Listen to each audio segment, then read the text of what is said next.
बच्चे स्वागत है हमारे ब्राइट एजुकेशन के यूट्यूब चैनल में। तो देखिए, मैं इससे पहले चैप्टर 1, 3 एंड 6 साइंस का 3 चैप्टर का इम्पोर्टेंट वीडियो बना चुका था, जिसमें मैं सिर्फ एग्ज़ाम जो फाइनल एग्ज़ाम आने वाले हैं और प्री फाइनल, इन दोनों के लिए मैं इम्पोर्टेंट जो क्वेश्चन बनते हैं उसको दे दिया था। साइंस में बहुत सारी प्रॉब्लम होता है, तो उससे बाहर पढ़ने की कोई ज़रूरत है भी नहीं, इतना ही आएगा, क्योंकि सिलेबस जो कहता है हमें वही फॉलो करना पड़ेगा। हम सिलेबस को दिखाते हैं, सिलेबस क्या कहता है।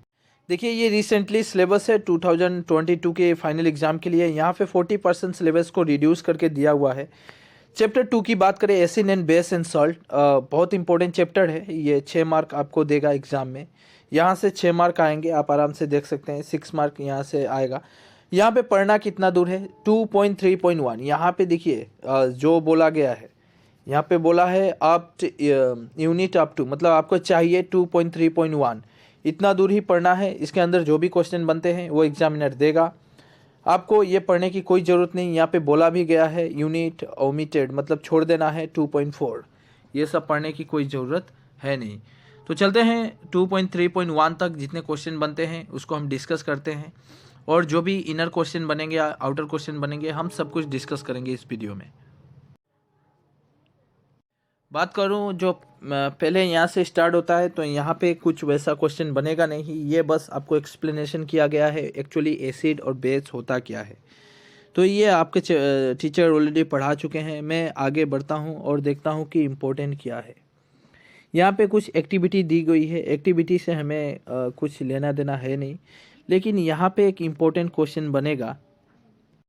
यहाँ से एक क्वेश्चन बनाना पड़ेगा आपको। जे व्हाट इज एल्फैक्टरी इंडिकेटर्स। एल्फैक्टरी इंडिकेटर्स होता क्या है, ये क्वेश्चन बनेगा। एल्फैक्टरी इंडिकेटर्स, और यहाँ आंसर भी दिया हुआ है। देखिए, यहाँ पे आंसर है दिस इंडिकेटर्स टेल, यहाँ से शुरू होकर यहाँ से स्टार्ट कीजिएगा। दिस आर कॉल्ड एल्फैक्टरी इंडिकेटर्स, ये इसका आंसर भी है और क्वेश्चन भी है। ऊपर जो क्वेश्चन दिया है ये क्वेश्चन ज़रूरत है नहीं, ठीक है, तो इसको छोड़ देना है, क्योंकि ये क्वेश्चन ऑलरेडी हमारा मेन क्वेश्चन में भी मिलेगा, तो हम इसको अवॉइड करते हैं। अवॉइड करते हुए ये क्वेश्चन जो इनर क्वेश्चन के तौर पे ये आप लिख सकते हैं कि एल्फैक्टरी इंडिकेटर्स क्या होता है, इसको पढ़ लेना है। सो वेरी इंपॉर्टेंट एग्ज़ाम के लिए। आगे चलते हैं। ये क्वेश्चन आया हुआ था, how do acid and base react with metal. ये क्वेश्चन ही है। ये देखिए, यहाँ पे क्वेश्चन मार्क भी दिया गया है, एग्जाम में कई बार आया है कि जब एसिड एंड बेस के साथ कोई मेटल को रिएक्शन होता है, तो रिएक्शन होने के बाद क्या होता है वहाँ पे, तो ये आपको एक्सप्लेन करके समझाना पड़ता है। यहाँ पे ज़्यादा नहीं, 2 से 3 मार्क ही मिलता है एग्ज़ाम में। मैक्सिमम 3 मार्क देगा एग्जामिनर। सो इसका आंसर अगर मिलता भी नहीं है तो आप ऑलरेडी आप नेट का हेल्प ले सकते हैं। चलिए, हम आपको आंसर भी दिखा देते हैं। आप कई वेबसाइट का यूज़ कर सकते हैं। उसमें देखिए क्वेश्चन यही था। क्वेश्चन दिखा सकता हूँ मैं। ये क्वेश्चन को देखें, जो दिखा रहा हूँ मैं, यहाँ पे देख सकते हैं आप। क्वेश्चन वही है कि how do acid and base with metal. Answer दिया हुआ है 2 मार्क के लिए, आपको ज़्यादा लिखने की ज़रूरत नहीं है। मेनली यही आंसर है, in general acid react with the metal and release hydrogen gas. ये इंपॉर्टेंट है कि जब मेटल के, कोई भी मेटल को एसिड के साथ जब रिएक्शन कराया जाता है तो क्या होता है, हाइड्रोजन गैस वहाँ से निकलता है।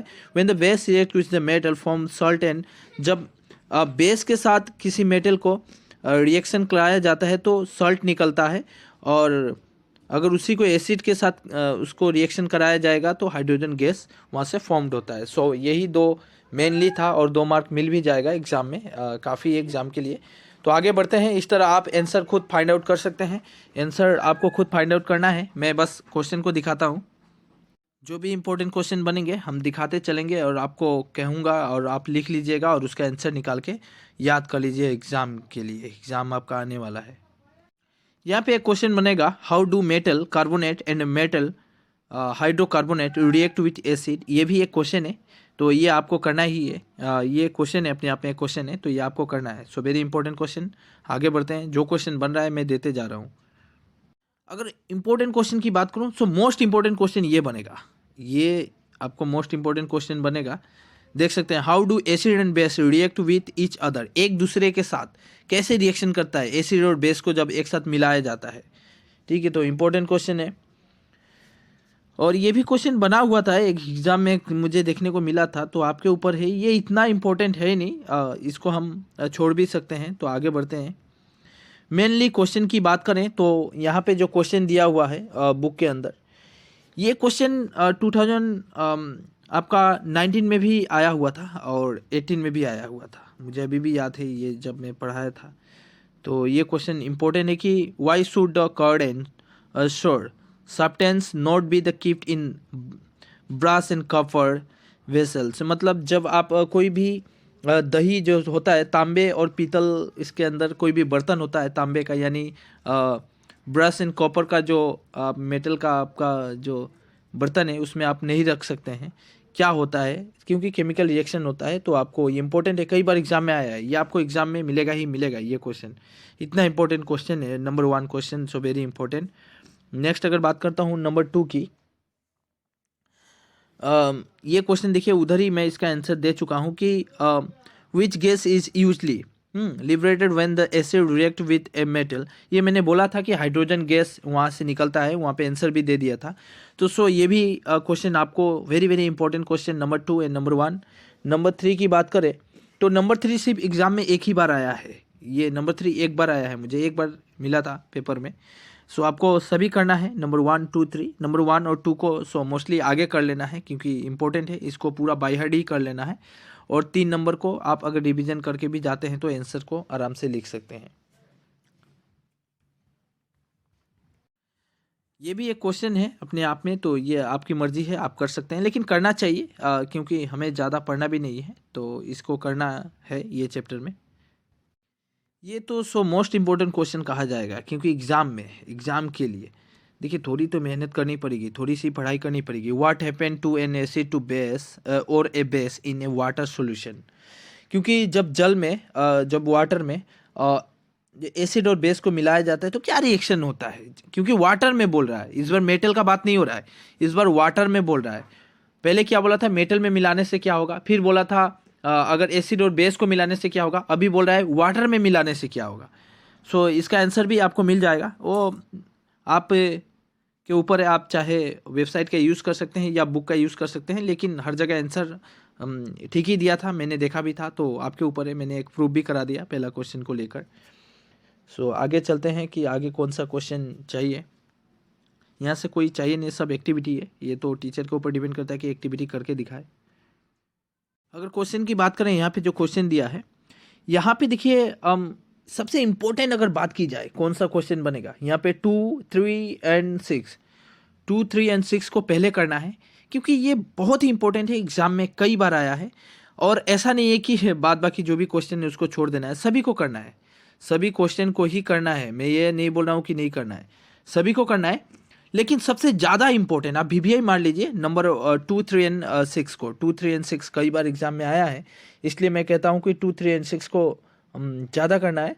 और जो अदर क्वेश्चन है उस पर आप अगर थोड़ा कम भी टाइम देते हैं तो चलेगा, लेकिन ये दोनों को बहुत ज़्यादा करना है। और ये देखिए हाउ स्ट्रॉन्ग आर एसिड और बेस सॉल्यूशन, ये भी कर लेना है, ये भी क्वेश्चन है अपने आप में, क्योंकि देखिए साइंस में क्वेश्चन ज़्यादा ही बनता है और मार्क बहुत कम मिलता है, तो इसलिए थोड़ी सी हार्डवर्क करनी पड़ती है। अगर साइंस में ज़्यादा मार्क लाना है तो थोड़ी सी हार्डवर्क करनी पड़ेगी, सो इसको करना ही है। आगे बढ़ते हैं। देखिए हमारा सिलेबस क्या कहा था, मैं सिलेबस को दिखाना चाहता हूँ।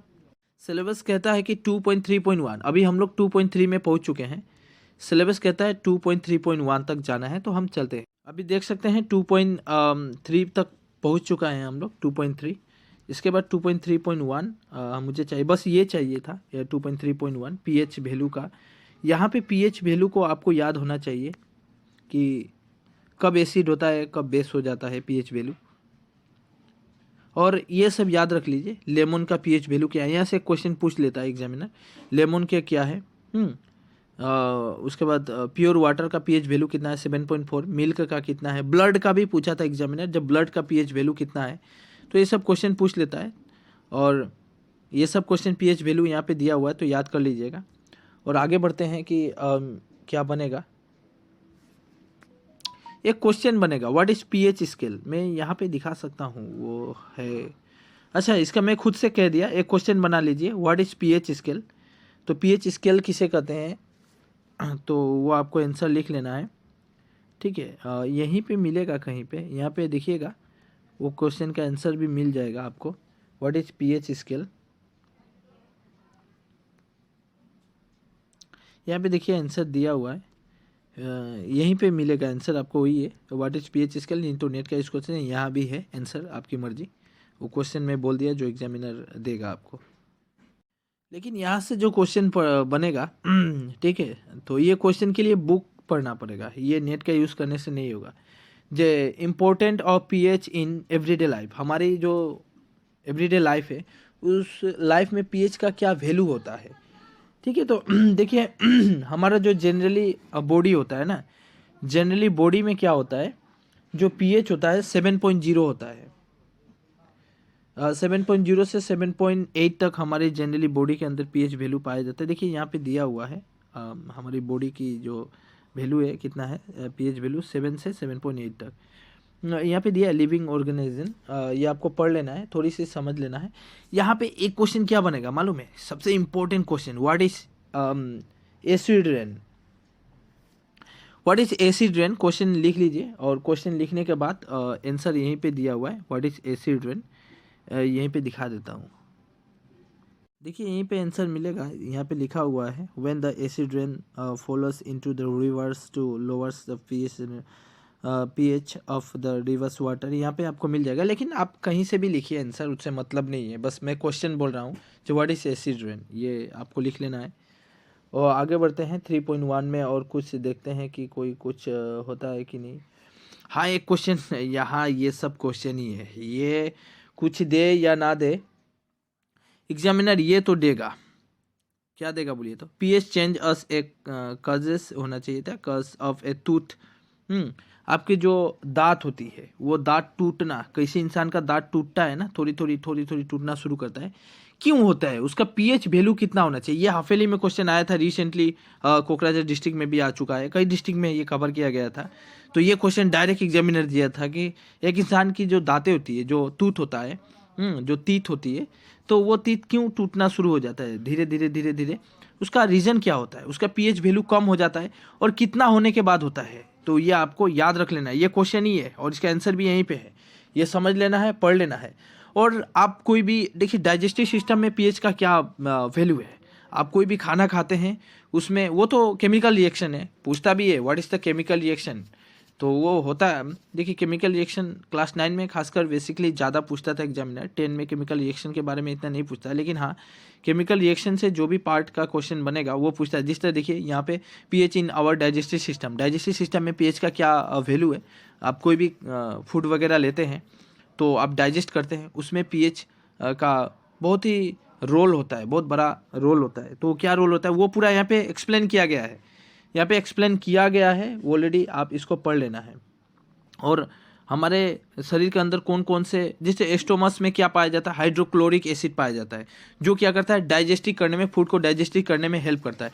ये सब यहीं से मिल जाएगा। अगर एग्जामिनर क्या करता है, जो यहाँ से शॉर्ट क्वेश्चन निकालने की कोशिश करता है, यहाँ से एग्जामिनर क्या करेगा, आपको 1 मार्क का क्वेश्चन बना के देगा कि हमारे डाइजेस्टिव सिस्टम में किस एसिड की ज़रूरत होती है, तो हाइड्रोक्लोरिक एसिड की।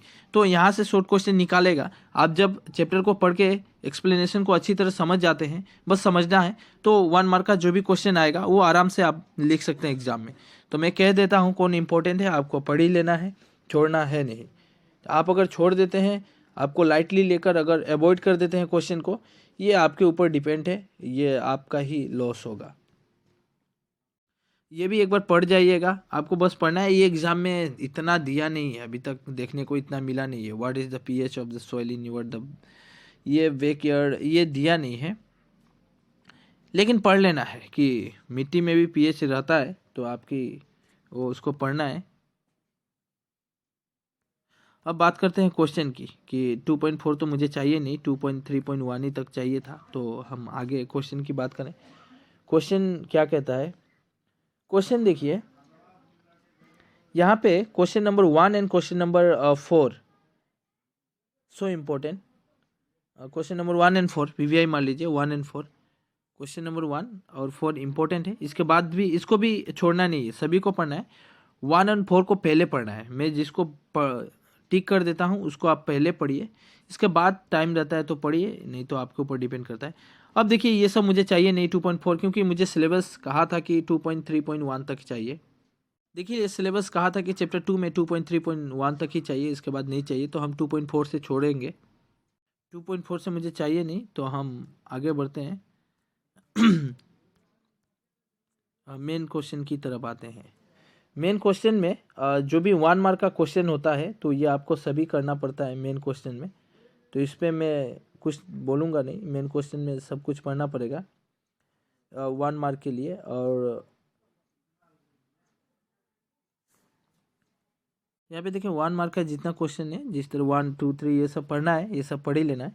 अब इम्पोर्टेंट मैं देखूंगा, अगर इम्पोर्टेंट कौन है एग्जाम में बनेगा, तो इम्पोर्टेंट क्वेश्चन 6, क्वेश्चन 7 और क्वेश्चन 8।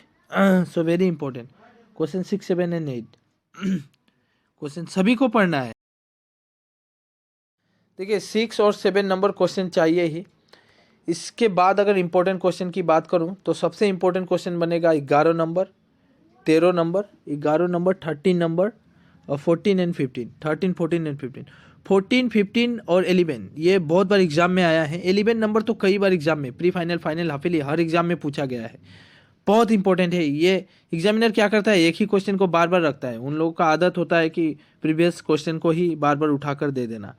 तो अगर जो student previous paper last 6-7 years का पढ़ लेता है, तो मैं अभी देखिए प्रीवियस पेपर छोड़िए, मैं जो दे रहा हूँ और जो कह रहा हूँ उस गाइडलाइन को फॉलो कीजिए, आपका बहुत ज़्यादा मार्क आएगा एग्जाम में अगर इस क्वेश्चन को बाय हार्ट कर लेते हैं। 14 15 11 इसको पहले करना है, लेकिन छोड़ना नहीं है, छोड़ना मैं नहीं कहता हूँ कि छोड़ दीजिए, सभी को करना है। देखिए प्लास्टर और पेरिस तो क्वेश्चन आया था, अब ये प्री फाइनल में आने की चांसेस बहुत ज़्यादा है 13 नंबर का, लेकिन फाइनल में इतना इंपॉर्टेंट है नहीं। फाइनल में इंपॉर्टेंट है 14 number, 15 number and 12 number, 14 15 and 12, so very important your final exam. ठीक है, तो आगे बढ़ते हैं। ये इतना दूरी था, इसके बाद और कुछ है नहीं। भाई तो भाई वीडियो अच्छी लगी तो एक वीडियो को लाइक जरूर कीजिएगा। देखिए लाइक नहीं करते हैं, यही तो आप लोगों की कमी है। आप लोग लाइक करते हैं तो मैं, और देखिए जितना लाइक कीजिएगा हमें भी मोटिवेट होता है कि नहीं बच्चे को पसंद आ रहा है, हम वीडियो बनाएंगे। इससे पहले मैं चैप्टर 1 3 एंड 6, चैप्टर 1 एंड 3 6, ठीक है, मैं 3 वीडियो बना चुका हूँ, इंपॉर्टेंट क्वेश्चन इसी तरह डिस्कस किया हूँ 1 3 एंड 6, ठीक है। 1 3 एंड 6 ये इस तरह एक्सप्लेन करके समझा दिया हूँ कौन चाहिए नहीं चाहिए, जिस तरह अभी ये वीडियो बना आप देख रहे हैं, इसी तरह अभी मैं चैप्टर 2 बना दिया। इसके बाद जो भी चैप्टर चाहिए, ऐसे तो होल चैप्टर ही चाहिए, मैं दिखाता हूँ। देखिए सिलेबस की बात करूँ, सिलेबस पूरा चैप्टर ही मांगा है, सिर्फ चैप्टर 16 को छोड़कर। यहाँ पे बोला है chapter 16 is totally omitted from the syllabus for academic session 2021 and 22। ये चाहिए नहीं, 16 को छोड़ के सभी चाहिए, light, metal, source, energy, environment सभी चाहिए, हेरिडिटी सब चीज़ चाहिए, ऑर्गेनिज्म, ये सब, रिप्रोडक्शन, तो सभी चाहिए। मैं अभी 4 ही चैप्टर का वीडियो बनाया, अभी सभी बनाऊंगा, फाइनल एग्जाम से पहले सब कुछ दे दूंगा, इतना चिंता करने की कोई ज़रूरत नहीं। लेकिन आप लोग एक बस लाइक कर दीजिए, अपने दोस्तों को शेयर भी कीजिए, हमारे चैनल को ग्रो करने में आप लोगों की मदद हमें चाहिए, थोड़ी सी हमारी हेल्प कीजिए, आप लोगों की हेल्प ज़रूरत है मुझे। सो बाय बाय, टेक केयर। कोई भी क्वारी हो कमेंट बॉक्स में ज़रूर लिखिएगा, आपकी कोई भी प्रॉब्लम हो